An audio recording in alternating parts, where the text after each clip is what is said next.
Yeah, this is Chad Erickson and Darren Siegel. I want to welcome all of you here today. This is, Darren, go back to your original screen. So I want to just welcome everybody today. This is one of our favorite presentations.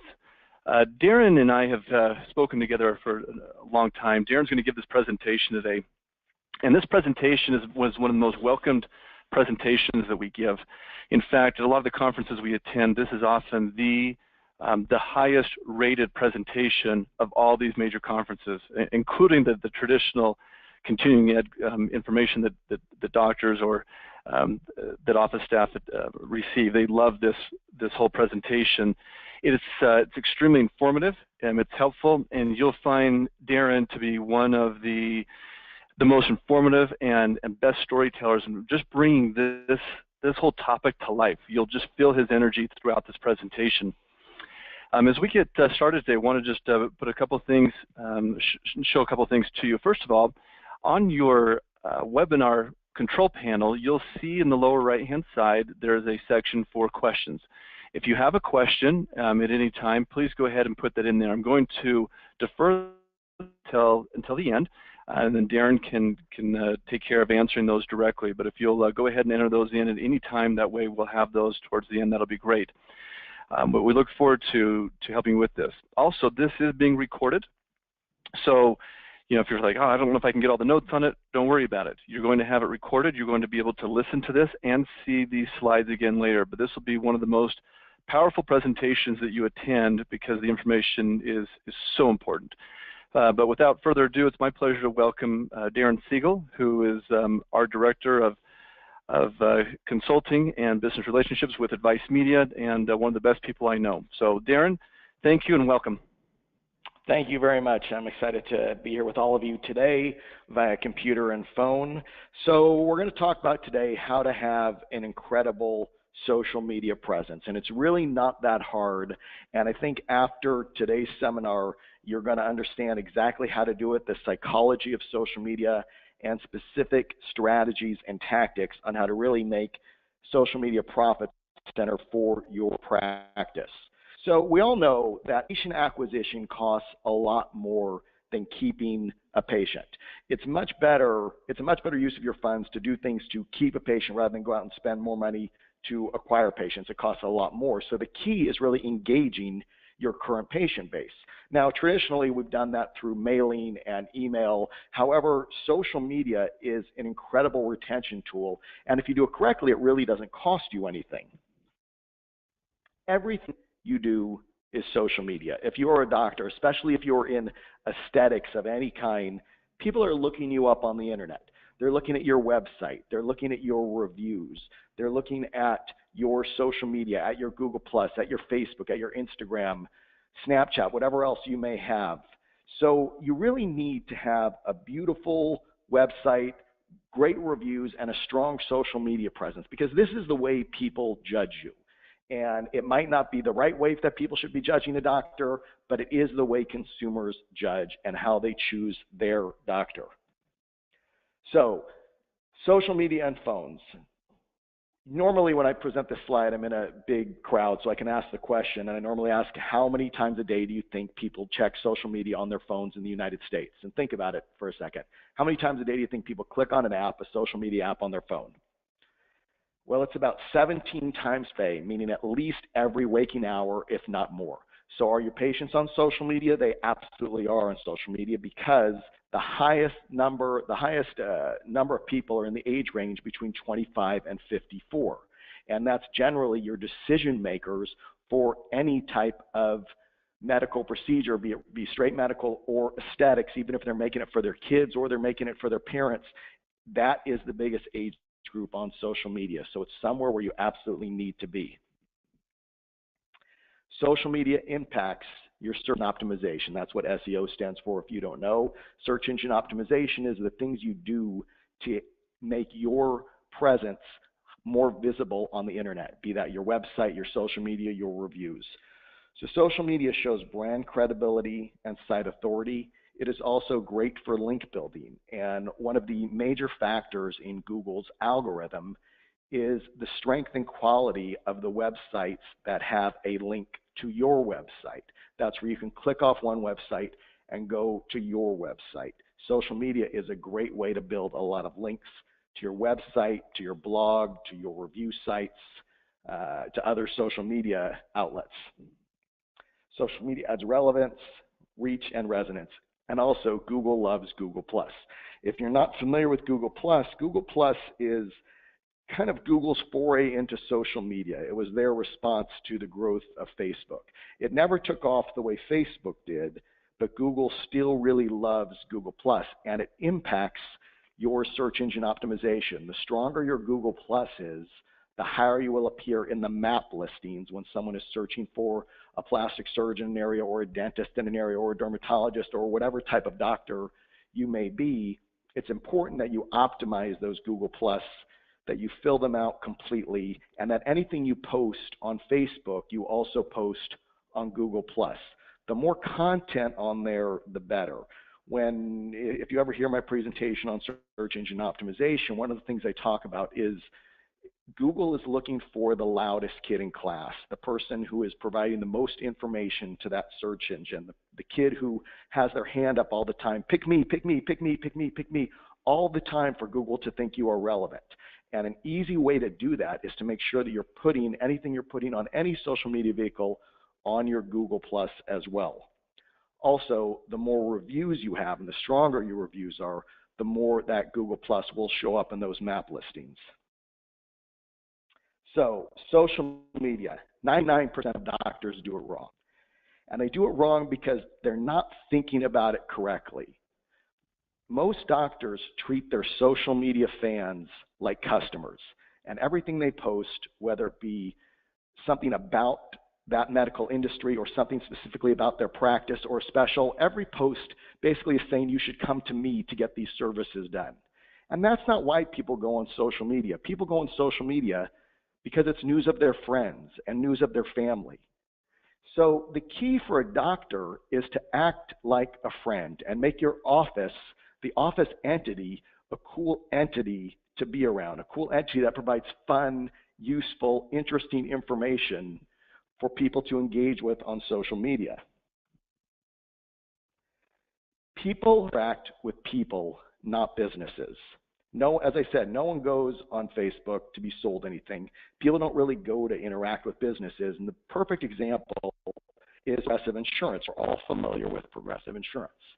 Well, think about, and you can see Progressive Insurance has around 344,000 likes, maybe a little bit more by now. This is a little old slide, but think about who is the face of Progressive Insurance. You got it? That lady, everybody knows her, Flo. Flo, on the other hand, 5,435,234 likes, and that number probably has also gone up since then. People interact with people, not businesses. So you need to treat them, as I said, like friends.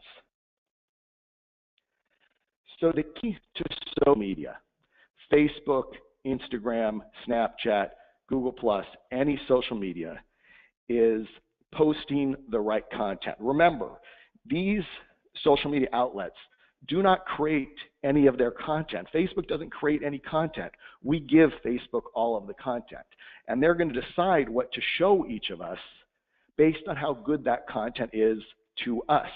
What that means is, if you and I had the same 500 friends on Facebook, the exact same people for some reason, we would still see different things every time we went on Facebook. We would not see the same thing. I would not see the same thing as you, because Facebook is going to show me what it thinks I want to see the most.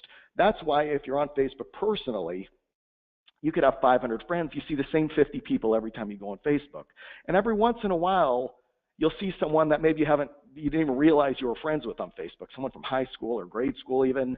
And you're like, oh, this guy must not post very much on Facebook. And then you look at it and you see they post every day. It's just, the stuff isn't that good to you. So you don't interact with it. You don't like it. You don't comment on it. So Facebook is going to think, well, we've showed him that person's stuff before. It's not that good to him, so we're not going to show it anymore.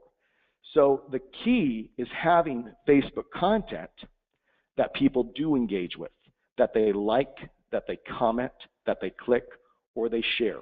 because Facebook makes it very difficult for businesses to be successful on Facebook without paying them. You really have to be a great content provider to have viral content. And most doctors, as I said, are not. That's why if you look at most doctors' Facebooks, every time they post something, 0 people like it or 1 or 2 people like it. And every time I see that one person likes something, I'll click on it and I'll ask my client, is that someone who works in your office? And 90% of the time, it's either yes, they work in the office, or it's a family member, because those are the only people who are engaging with it, and you're not going to make money off of them. You need to get your patients and your patients' friends engaged in your Facebook. So the key is posting the right content. We're going to talk exactly about what that is. One more thing I want to say, anytime you post anything on a picture, if you post a picture, you want to use Instagram first to post that picture. And then on your Instagram, on your phone, there's a button where you can make that post go right to Facebook as well. So if the post you're making is a picture primarily, if that is the post, you're going to want to post on Instagram first and then put it on Facebook. So the right content engages the highest percentage of your fans. When you post something as a business, Facebook is going to send it to a handful of your fans. You could have 1,000 fans for your practice. When you post something, Facebook's going to send it to 7 to 10 people. And if a good percentage of those people not engage with that, if they don't like it, comment, click it, or share it, Facebook's going to say, well, this really isn't that good of content. We're not going to show it to anyone else. And no one's going to see it. That content's going to die on the vine. However, if it is good content, if a good percentage do engage with it in some way, Facebook's going to say, oh, this might be good content. We should show it to some more people. And if a good number of them engage with it, we'll show it to some more people, and so on until you go viral. And that is the key, having things that people react to. It used to be that you could only like something on Facebook, and you never knew what to do when someone put up something about their dog died or their mom was sick or something negative happened in their life. Now, however, they've added a lot more emotions. You don't just have to like something. You can love something. It can make you sad. You can laugh at it. So there's a lot of great things that you can do. It doesn't have to just be something likable. It could be something serious. It could be, but the key is having posts that garner emotions, that get people to like it, comment, click it, or share it. Like it, love it, laugh at it, cry about it. They can do all of that now on Facebook. So we're going to go over some broad concepts, first of all, to help you raise engagement, to get people to like or comment or click or share. And then we're going to talk about specific strategies and tactics that you can start using today. So photos and videos get 39% more interaction. What that means is anytime you post something on Facebook, if your post is a text-based post, or if it is some kind of article or blog entry, or even if you're just saying something about your local community or sports team, you always want to have a picture to go along with that. Pictures get 39% more interaction. Photos and videos account for 93% of the most engaging posts. Photos get 53% more likes than posts without a photo.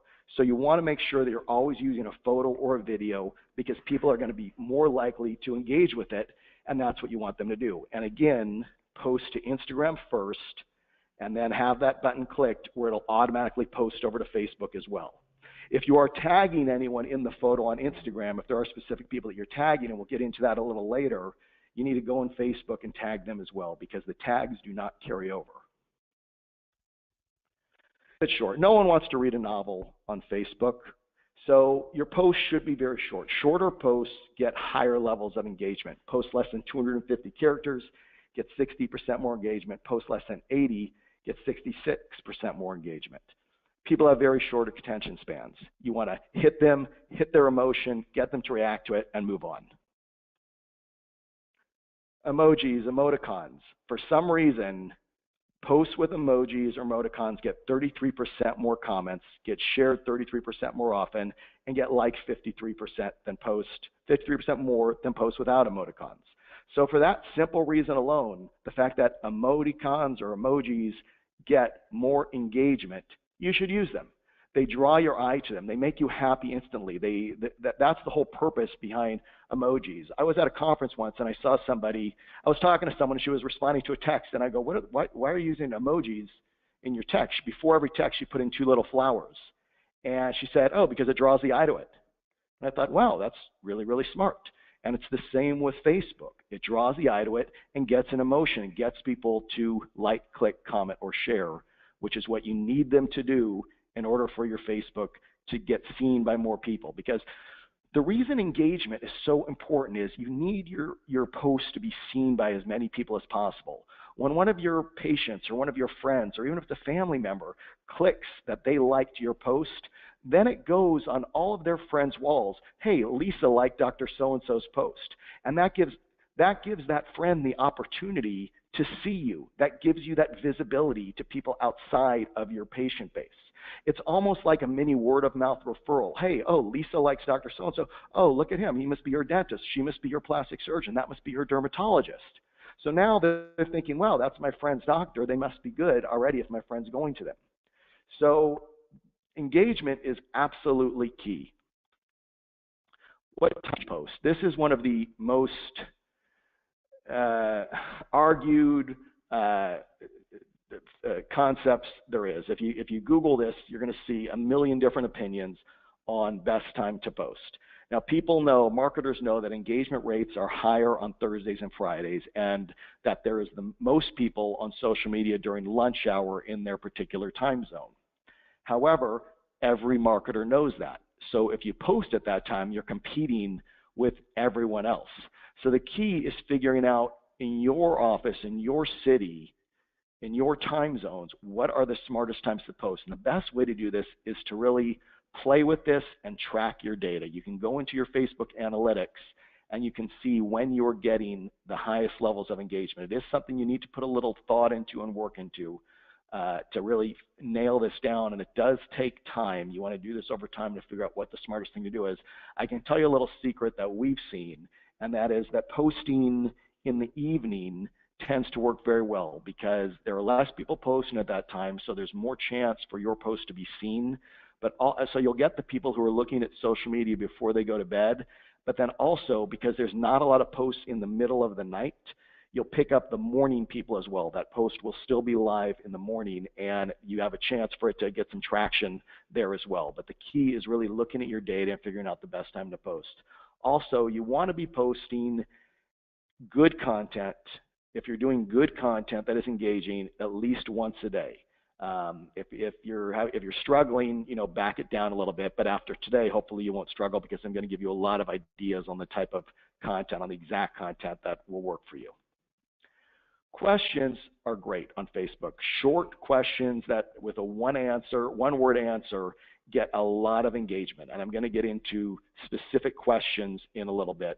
But people love questions on Facebook, and when it's a one-word answer, they're answering that. That's a quick comment. That's engagement. And Facebook's going to see, wow, this post got a lot of engagement. All these answers here. They're not looking at how long the answers are. They're just looking at, are people reacting to it? And they will, the more of those, the more they will show that post. So questions are really great. And again, I'll get into the exact type of question. Another thing that people love are contests. Everybody loves something free. Everybody loves a deal. So 35% of fans will like a page to participate in a contest using contest-related words like winner, win, entry, contest, enter, and promotion are more likely to engage people. So if your office is the type of office that would work for, some type of contest would work for, this is something you want to consider. And on that note, I want to say, I'm going to give you a lot of information today. Some of it you may like, some of it you may not like. All of this works though. Take the best things that are going to work for you and that are going to work for your office and use them. The things you don't like, don't worry about them. But all of these things do work. And just like contests, people love specials. Everybody's looking for a deal. Coupon-based campaigns receive some of the highest engagement rates, with 42% of fans liking a page to get a discount or coupon. So I've seen doctors even, and this is going to depend on your particular state and your particular medical field, but I've seen people give people a small discount just for liking their page on Facebook, which is a great way to build up your likes, or a free gift for liking their page on Facebook. And I've said to a lot of my dental clients, you give a lot of stuff away anyway. You give away toothbrushes, toothpaste, dental floss. You could package these into a little package and say, get a free, dental cleaning package for liking us on Facebook. When people come in the office, the receptionist says this to them. It'll get your Facebook like count up tremendously. If other doctors have similar things that they could do, or you can encourage maybe some of your vendors, if you're in plastic surgery, dermatology, skincare people, that can give you some samples, free sample of this for liking us on Facebook. Might be a great way to really get a lot more people to like your Facebook. As I said, I'm going to give you a lot of different ideas here. You want to mix them up. One of the biggest problems I see with doctors is they post the same type of post over and over and over again.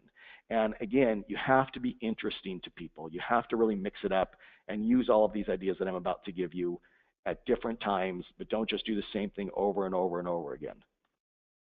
So one of the first things you need to do is have a great cover photo and profile photo. This is the first impression someone has of you when they hit your page.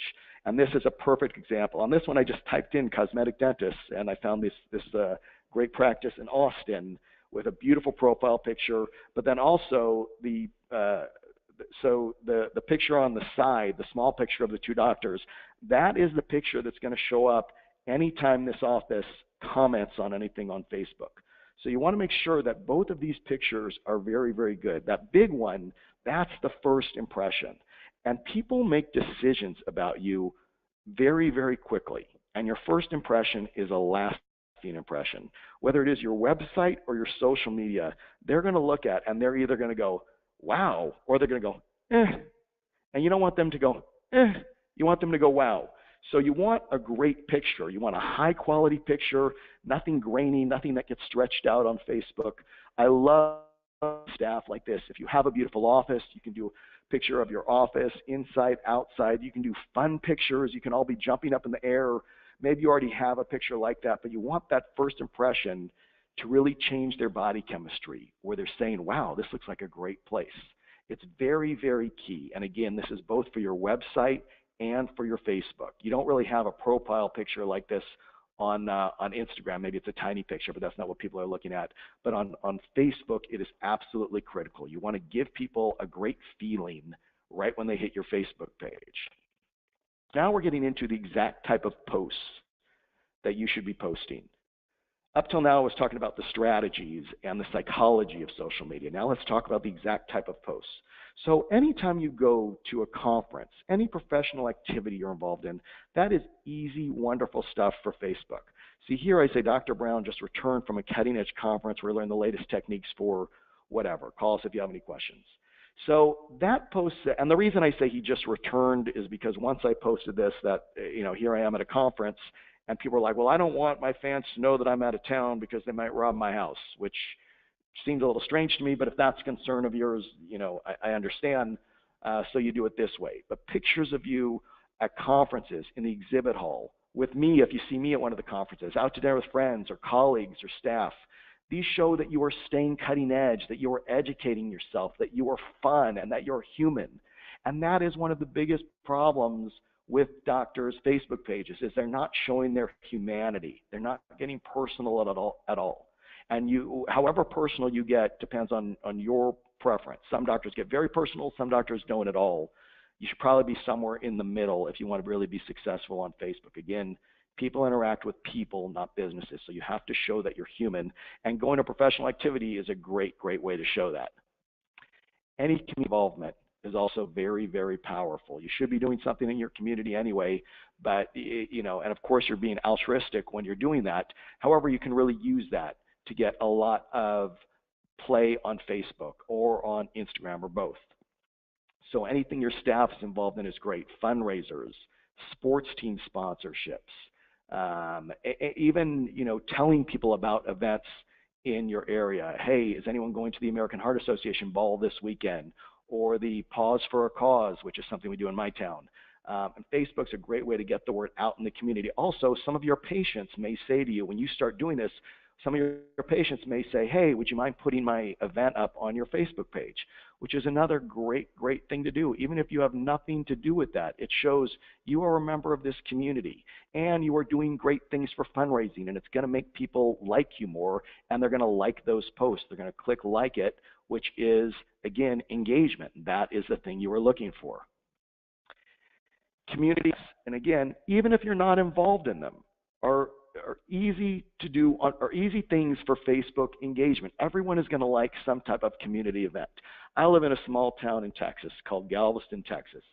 It's a small island of 50,000 people, but we do a lot of things for this community. So if I was a dentist or a doctor here, I could put up something like, hey, who's excited about Shrimp Fest, or who's going to Epicurean Evening or the wine dinner. It doesn't even matter if I'm going to them. People are going to like that, and they're going to say, yes, I'm going. I'm excited about it. Who's going to Art Fest this weekend? Go Bears, beat the Wildcats. So even if you have a professional sports team, that's obviously simple. Go Dodgers, beat the Braves. If you're in Los Angeles, a lot of people are going to like that. If you're in a college town, you can put something about that college sports team, basketball, football, baseball. Same with small town high school. In my town, if I put in Go Ball High, beat Texas City, everyone's going to like that, because everyone here, we have one high school, so everyone is going to like that. And they're going to say, yeah, go Ball High, go Tornadoes. And that's great, easy Facebook engagement. It has nothing to do with your practice. But that's social media, again, isn't about your practice. It's about being part of the community, being a fun, cool entity. Anything fun that happens in the office is great. Throwback Thursdays are a wonderful thing. You've probably seen these. If you haven't, it's where an office will put up a staff member's picture, whether it's a baby picture or a prom picture or some embarrassing photo, or even fun times the office has had in the past. Now Facebook has the memories that they show you, and you can reshare posts from years ago, which sometimes are really funny if everybody looks different, if it's an older post. Those are for those of you who have been on Facebook for a while. But these are great things to do, and you can also incorporate this into a contest. You could say, guess the staff member by putting up a baby photo or the first grade photo or whatever kind of thing. Believe it or not, most doctors are pretty stoic. I know, it's shocking, but if you let your hair down a little bit, if you have some fun with your social media, people are going to love you for it. That is going to endear people to you, and people are going to click and like your stuff, which is going to get them to see more of your stuff, which is going to give them the opportunity to engage more with you, and for all their friends to see you and see how great you are and how fun and how cool and how interesting your office is. And again, like Halloween costumes, flowers that someone gets, birthday cakes, staff just acting fun. They're all things that are going to put a smile on people's faces. I recommend that you get everyone in the office's birthdays, and you have a standing order at a florist or a cake place. For everyone's birthday, you get something in. Maybe you get a big sombrero in the office, you put it on them, and you take a picture. You say, everybody wish Lisa happy 21st birthday, even if Lisa's 65 years old. So just like you probably smiled when I said that, people are going to smile. And how do they show you that they're smiling on Facebook? They like the post, or they wish Lisa a happy birthday as well. This is easy ways to get a lot of Facebook engagement. Figure out what works for you and be creative, and as I said, have fun. People having babies in the office, someone in the office is, anything that happens in someone's life, if your staff is willing to share it. Say their kid scores a touchdown, their kid goes to college, gets married, or someone in the office gets married, or has a baby, or has some wonderful life event, joins the Army, whatever it is, takes a beautiful trip. People in your community are probably going to like that, and it's going to be different if you're practicing in a small town like me than if you might be in New York City. And here, where I live, everybody knows each other. So if your community is like that, that kind of personal stuff plays even more so in a smaller town. So you got to think about what's best for you in your town. And contests are great. You can get creative. Best caption to a photo, best joke, most embarrassing moment, funniest friend or family member reaction to your procedure. That's mainly for plastic surgeons. When someone gets a boob job or something, they're always going to have all kinds of funny reactions from people. And if they will put those on your Facebook, if you have a contest for the best or the funniest friend reaction to my procedure, you're going to get a lot of great play from that as well, and some funny stories. This is an easy you can do. You don't even have to think about a contest. You can walk out in your office tomorrow. Today you can go buy a gift certificate to a restaurant, maybe some movie tickets, some flowers, a bottle of wine, whatever. Tomorrow you can put it in a basket. Tomorrow walk into someone and say, you're the patient of the month, and take a picture of them with the sombrero and everybody's around them. And then next month you can figure out what really the criteria is for patient of the month. And the reason I say to just go ahead and do this is if you think about it too long, what could be our contest? How should we pick this patient of the month? Then it's going to take forever and you're not going to do it. If you just go out and do it and make someone your patient of the month, then a lot of people are going to like that. And you can repost that on Facebook. You can even put a picture up in your office, and people are going to say, "How do I get to be the patient of the month?" You say, "Oh, maybe it's the people that comment the most on our Facebook, or the people that get the most of their friends to like our Facebook." All these things can help your business and get you a lot of engagement on Facebook, and they're fun. They make your office a cool, fun place to do. Happy patient. So anytime you post a picture of a patient, you, of course, need to get a release. You need to get them to sign something that says it's okay for you to use this on social media.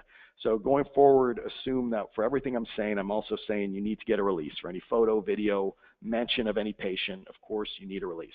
If you can get patients to post photos, then you don't need a release. If they're putting it on their Facebook page, thank you so much, Dr. So-and-so, for my new smile, for my great skin, for my new body, whatever it is, and they're tagging you in it, that's very, very powerful.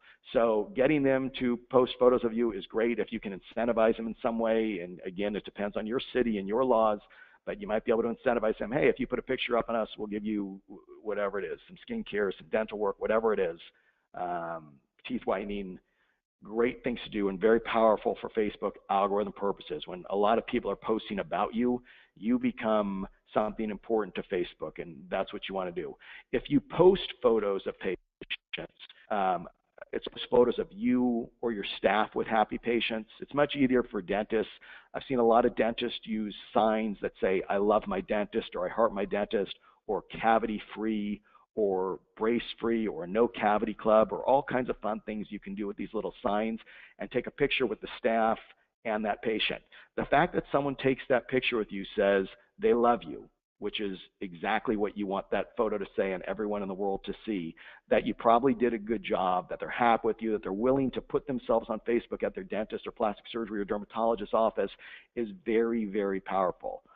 The people you want to do this with the most, though, if you find people who are key opinion leaders, let's say, in the Facebook world or in the social media world, people who are popular, people who have a lot of friends, people who are active on social media, you're going to get a lot more play from them because all of their friends are going to see it than if you're taking pictures of people who are just boring and don't really have a lot of friends on Facebook. I mean, they might be wonderful people, but it's not going to help your business.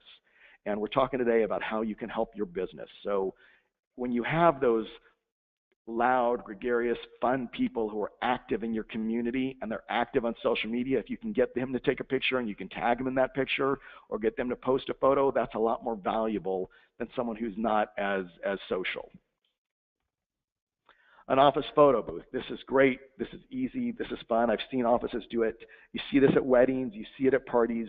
You could get some props, whether they be hats, big glasses, fake mustaches, all the things you see here, and have them in one designated area of your office. And you could just say to people, "Hey, do you want to take a picture there?" I've seen doctors go even as far as having green screens when these doctors are very good on the computer and they can put different backgrounds behind them. But you don't necessarily need a green screen by any means. You could just have a wall in your office. All this is showing is that your office is fun, that your office is cool, and it's going to make people like it. It's going to make people smile. People are going to react. They're going to like it. They're going to love it. They're going to ha-ha it on Facebook. You can go on Etsy and you can print these things out. It's like $8 or something, and you get all these things you can print out on cardstock. And then I guess you get little, these are like little skewers that you just attach to them. And so this isn't costing you much. You just need to have someone who's good at cutting things out. But these are easy, fun things to do it. You can go on Etsy right now, type in photo booth props, or you can probably type in, for this one on the right, dental photo booth or medical, or you don't have to be industry specific. You can just use the things like on the left. But there are literally tons of them. I just went on Etsy and typed in like photo booth props and saw tons of them and just picked a couple pictures here. So this is something I saw one of my doctors do years ago, which I think is just so great. And you've probably seen this in different fashions. I've seen newspapers do this. I've seen a brewery do it. But I had a doctor who was into rock climbing. And so what he started to do, and this was before there was social media, he started to take this little gnome with him on his rock climbing adventures and then take pictures of it. And he had these pictures in his office, but he had the GNOME sitting on his reception desk.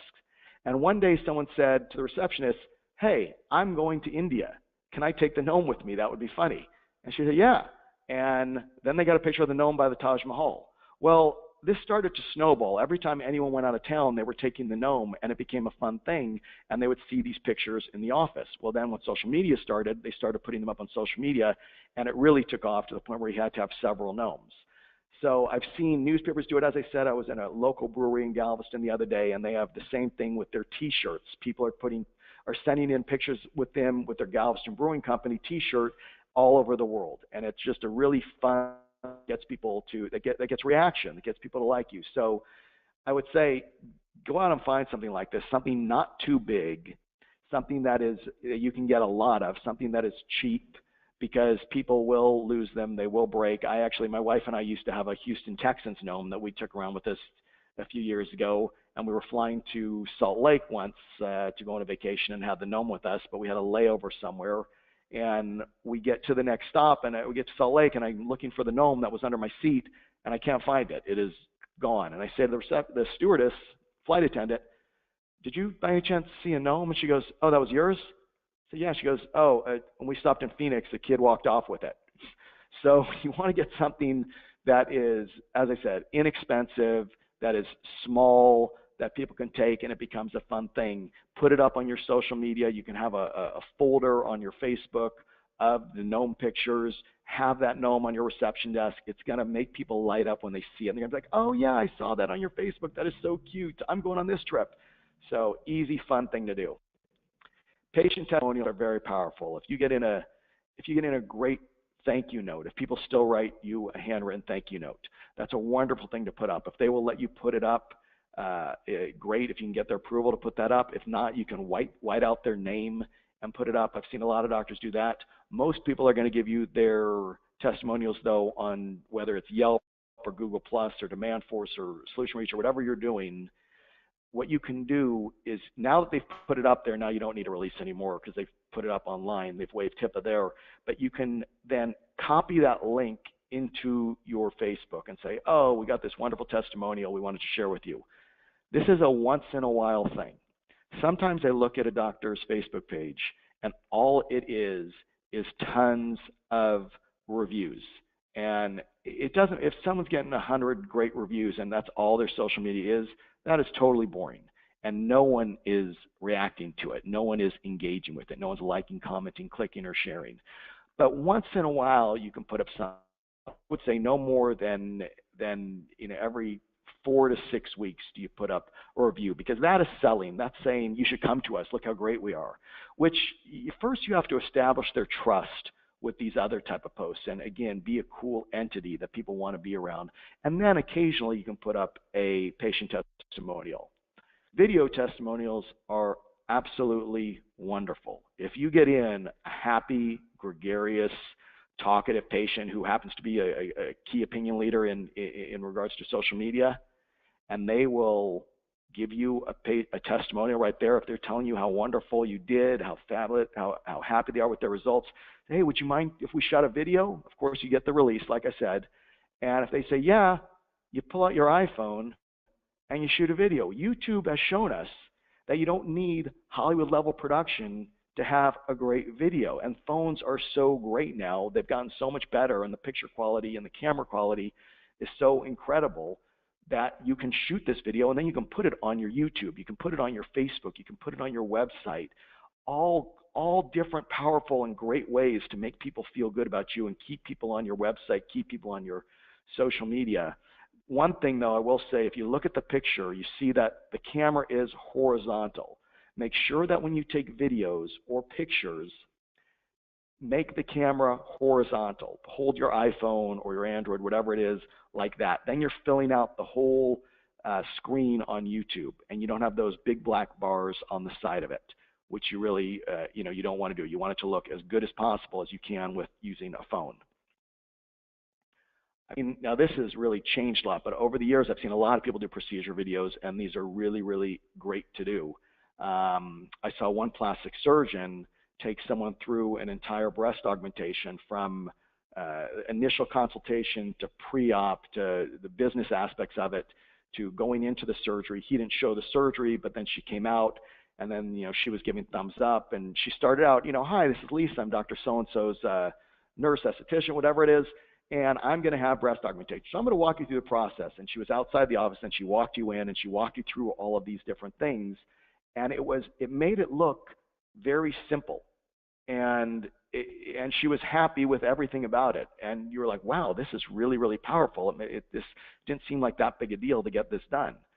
So now, though, if you do some research and you see what people are doing, there are people using Facebook live streaming. There are people using Snapchat and putting up videos of live surgeries on Snapchat. And I read a recent article about this, and these top doctors who are doing this say that 75 to 90% of their patients give them consent to put it on Snapchat, to put real surgeries, real breast augmentations, tummy tuck, liposuction. If you look up Dr. Miami or the real Dr. Miami on Snapchat, you can see all these videos. This guy has done so well, Michael Salzauer, and he's not a client of mine, but I'm just putting it out there. The guy is doing a brilliant job on Snapchat that I just saw on the Snapchat this morning that they're not taking consultations from like August 26th to October 21st because they're filming a reality show. However, it says they're still doing Skype consultations. So that's another thing you might want to look about, is doing Skype consultations. I know that has nothing to do with social media, but I thought that was very, very interesting. The guy has been so successful on his social media that he now has a reality show being filmed, and that they do Skype consultations, which I found a lot of clients do. And it seems like a great way to qualify someone or to have someone not come in the office that isn't really a candidate if they don't have realistic expectations or desires. Another thing to be thinking about for you guys, though. But procedure videos are really in their nascent form right now with all the things you can do on social media, and there's tremendous opportunity to be the go-to person in your city, to be the most viral person in your city. Salzauer is getting people flying in from all over the world to him now because of this, because of his Snapchat presence. So if that is something you're interested in, you can give me a call, actually, and we can talk about it a little further. There's some things you might want to know specifically about it, but it's do your research. There's some fun opportunities out there. So when you're adding videos, there are certain ways you want to do it. When you're adding them, when you create a video and it's going to go on your website, what we always recommend is to put it on YouTube first and then embed it on your website. The reason you do it for your website is, first of all, YouTube is owned by Google, and you always want to do anything that Google is going to like. Second of all, YouTube is the second most used search engine in the world behind Google. So people are searching on YouTube every single day, and they're searching for medical, they're searching for everything. Also, your videos on YouTube actually get listened to and digitally listened to, and then they add closed captioning and a transcript to that video. All of that content, all of those words that are said in that video is then analyzed by Google in terms of how to rank that video on YouTube and on Google. So a good video can often come up on the top screen on a Google search, not even to your website, but to that particular Google search. Maybe it's cosmetic dentistry or dental implants in a city, or some plastic surgery procedure or dermatological procedure. People love videos. People are watching these pimple popping videos like crazy right now. If you do any research about that, it's a huge thing on the internet. I don't quite get it, but people love to watch surgery. They love to watch all kinds of things. But the key is put it on YouTube and then on your website. However, if you're talking about Facebook, you want to actually upload the video directly to Facebook. Do not copy a YouTube link to Facebook. And the reason is, if you upload it directly to Facebook, when people are scrolling on their wall, that video will automatically start to play. But if it's a YouTube video, they have to click on it to get it to play. And when videos autoplay, they get more engagement. People are much more likely to click on the sound and listen to it and watch that video. So always put them on directly on Facebook, directly on YouTube. But if it's on your website, then embed that YouTube video onto your website. These are great. You can look over the internet, whatever type of medical practice or aesthetic practice or med spa that you have, you can type in skin jokes, dermatological jokes, dental jokes, plastic surgery jokes, cartoons, and you can find a lot of these all over the internet. And the key is, if you find them somewhere, download that cartoon to your computer. So you can look into Google Images and type in dermatology cartoon, which is where I got this one right here. And you download it to your computer, and then you embed it on then you upload it to Facebook. So you're the originator of that. Remember, if you read Steve Jobs' book, Steve Jobs lived by the quote that Picasso coined, which said, "Good artists copy, great artists steal." Now, some people have said, well, you can't really use someone else's cartoon. Yeah, the social media is constant duplicate content, constantly people using other people's content.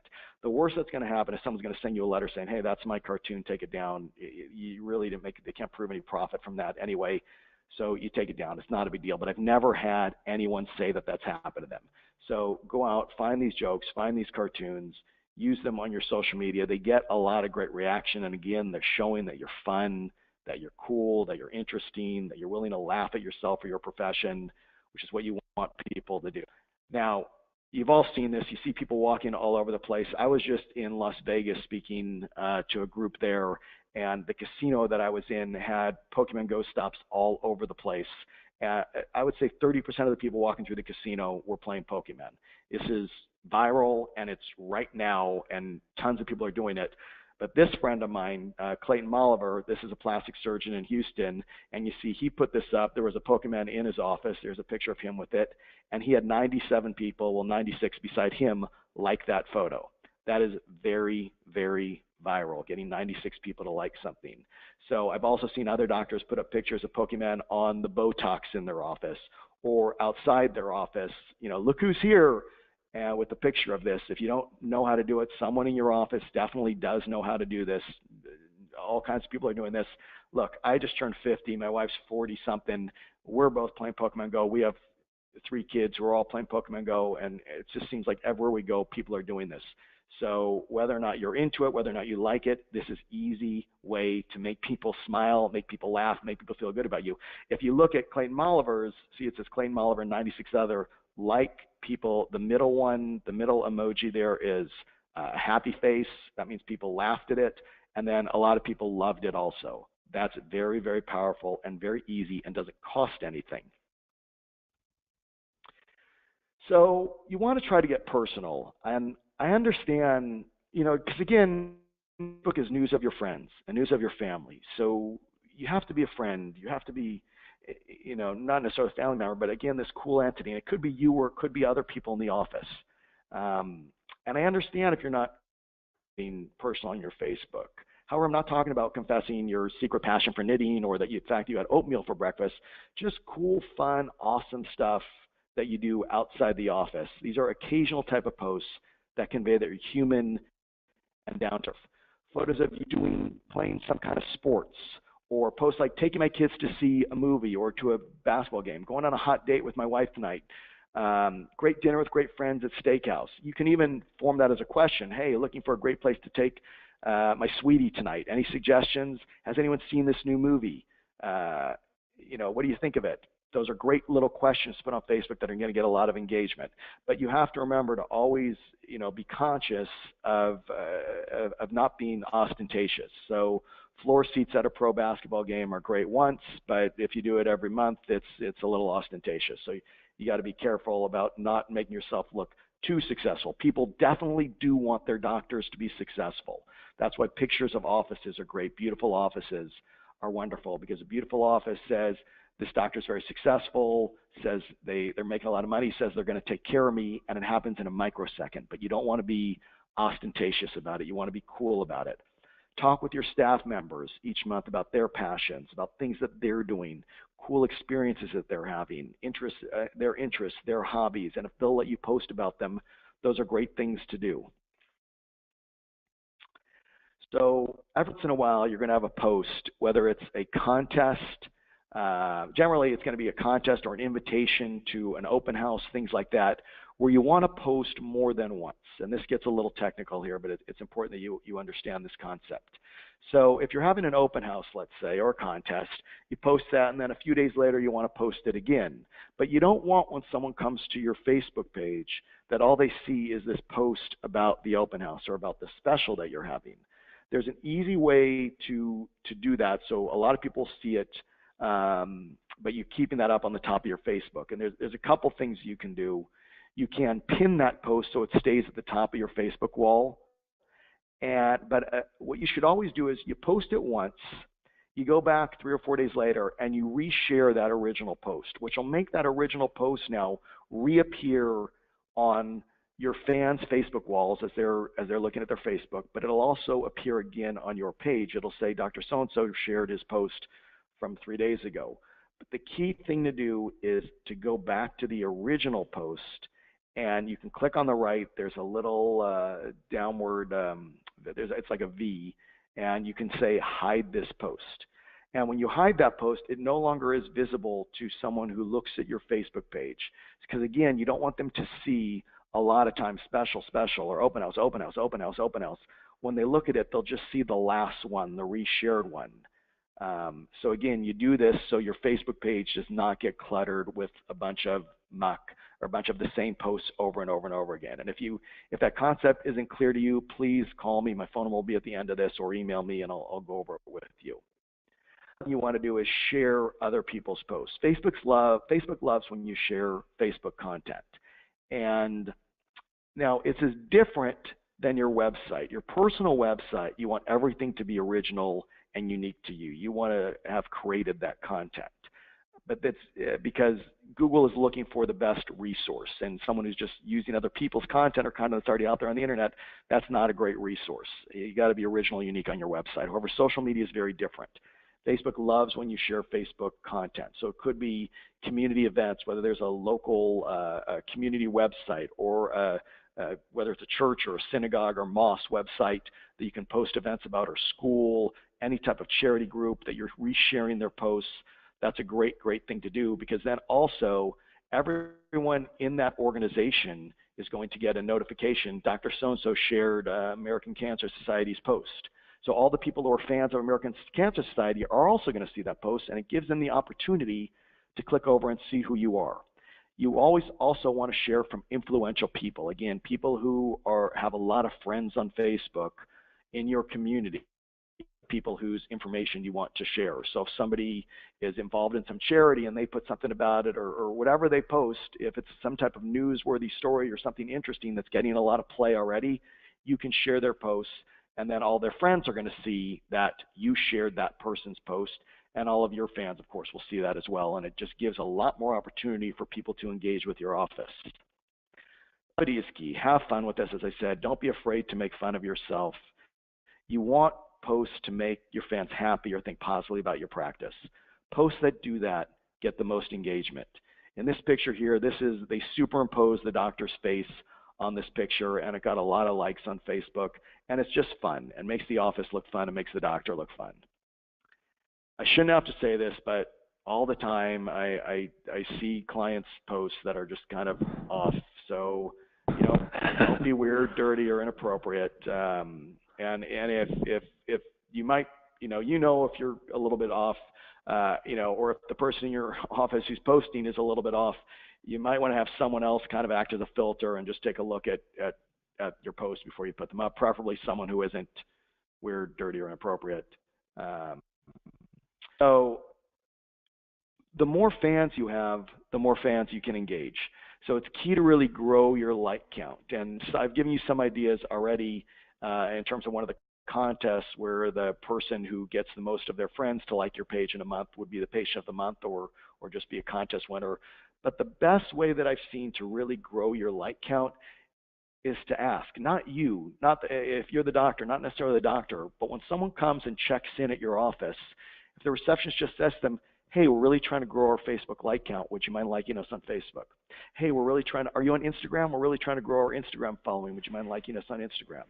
Your patients already like you if you're doing the right things in your office. They're going to have no problem with that. And now they can just do it on their phone. It takes 2 seconds. Most people have Facebook on their phone while they're sitting there. Just have them like you. It's very soft, very subtle, but it's the easiest, best way to grow your like count. See, it's not hard to have a great Facebook presence. Nothing here is difficult. Once you get the hang of it, this is 20 minutes a week to have a very, very powerful Facebook presence.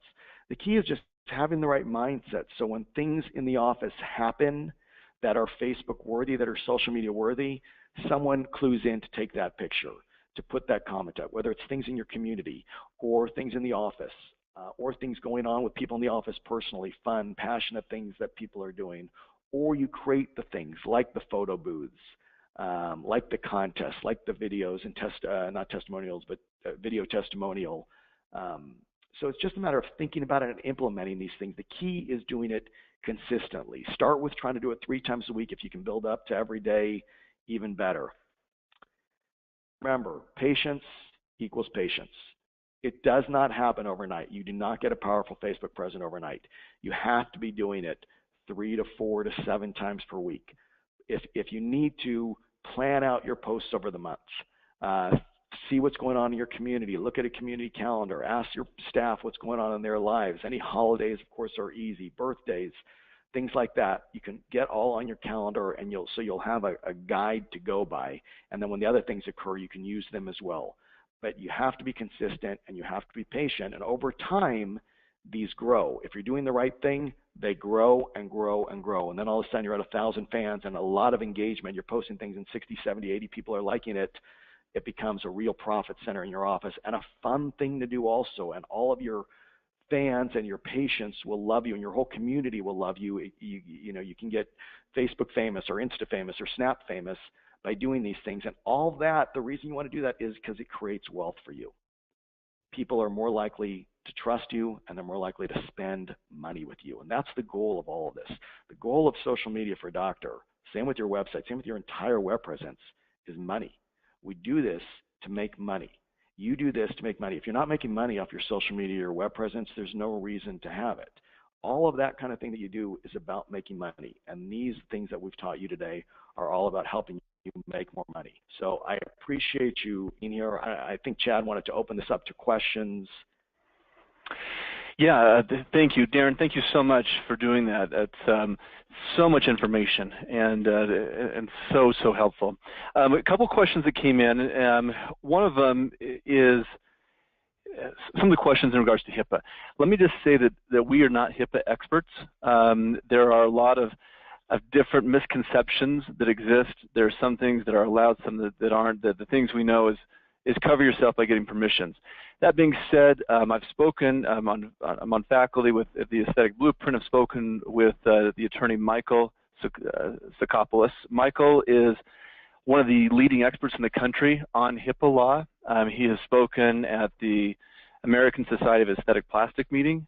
He's spoken at the American Academy of Dermatology meeting. He's spoken at the American Academy of Facial Plastic meeting. So he has spoken throughout the country at various presentations on HIPAA. I'm going to send to everybody right now a link to Michael. If you want to contact him or contact your own attorney for those HIPAA things, we're really not experts on commenting on what those entail. One of the other questions we have is thoughts on who performs social media within the practices, feeling that staff is sometimes overextended, and how do you keep that oversight? Darren, if you want to take that first, and I can follow up with that as well. So the person you want running your social media should be the person who's the best at social media in your office. If you have someone in the office who is active on social media, that has a lot of friends on social media, that is already good at social media, that's going to be probably your best choice. And again, that question might have come in before I got to the end, where I say, really it's 20 minutes a week. It's not going to take a lot of time away from anyone. It's just, because you're talking about one time a day, maybe taking a picture and putting something up on social media, which takes 3 minutes to do. People do it from their phone all day long in their daily lives. And if you have someone in your office that's already like that, It's very, very simple for them to do. So if if the doctor is, or whoever owns whatever type of practice this is good at it, I would say that they should do it.